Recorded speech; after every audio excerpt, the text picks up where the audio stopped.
नमस्कार, मेरा नाम नीतीश है। मैं 9वीं कक्षा पढ़ रहा हूँ। मैं आज कुछ भारत की पक्षियों का नाम बता रहा हूँ। चिड़िया, हमारी राष्ट्रीय पक्षी मोर है।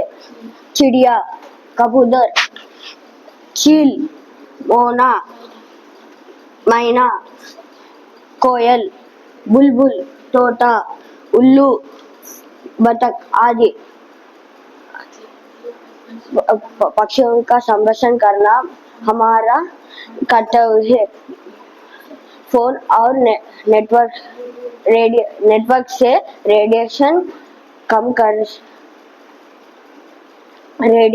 को कम करना हमारा संरक्षण है। पक्षियों का संरक्षण करना हमारा कर्तव्य है। धन्यवाद।